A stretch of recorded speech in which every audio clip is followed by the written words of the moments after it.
Ever since the challenger bank revolution kicked off, Monzo has been a name synonymous with innovation in shaking things up in the financial world. Their sleek app, intuitive features, and focus on customer experience have made them a favorite amongst many. But if you've ever looked into opening a Monzo account, you might have stumbled upon a frustrating roadblock: location. That's right, currently, Monzo's services are restricted to UK residents. This can be a real bummer for people who've heard the hype and want to experience Monzo's magic for themselves. So, the big question remains: is Monzo destined to forever be a UK-only club, or is there a chance they might expand their horizons in the future? To understand Monzo's current limitations, let's rewind a bit. Back in 2015, Monzo started as a prepaid debit card service, offering a mobile-first approach to managing your money.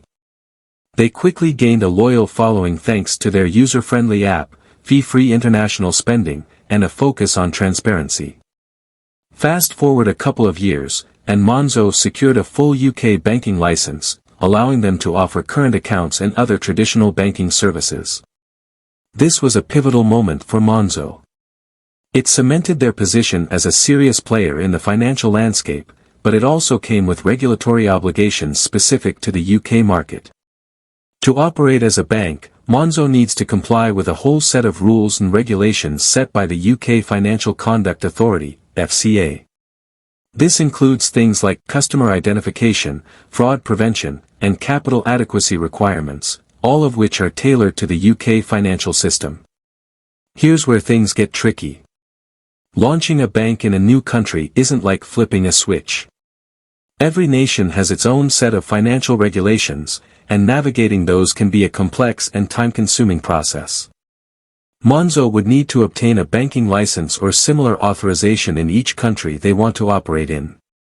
This involves demonstrating they have the financial resources, security measures, and operational capabilities to handle customer deposits responsibly. Beyond regulations, there's also the cost factor. Setting up shop in a new market requires significant investment in infrastructure, technology, and local staff. Monzo would need to build relationships with local partners, adapt their app and services to comply with local laws, and potentially even translate everything into different languages. Signs of hope for the future, maybe. While there are undeniable hurdles, that doesn't necessarily mean Monzo has written off global expansion forever.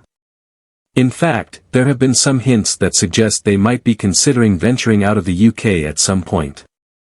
For one, Monzo has a very tech-savvy and globally minded user base. They constantly receive questions and requests from people outside the UK who are eager to join the Monzo family. It's unlikely Monzo would completely ignore this growing international interest. Secondly, there's been some interesting chatter from Monzo's leadership. In past interviews, executives have acknowledged the potential for international expansion but haven't committed to any specific timelines. They've also mentioned focusing on solidifying their position in the UK market before taking on the challenge of new territories. So, what does this mean for you? If you're currently living outside the UK and pining for a Monzo account, there's no definitive answer just yet. Monzo might eventually expand, but there's no guarantee of when or which countries they might target first. In the meantime, you can always keep an eye on Monzo's official announcements and social media channels for any updates. Additionally, depending on your location, you might be able to find other challenger banks or financial institutions offering similar features and benefits tailored to your region. With that said, thanks for watching and until next time.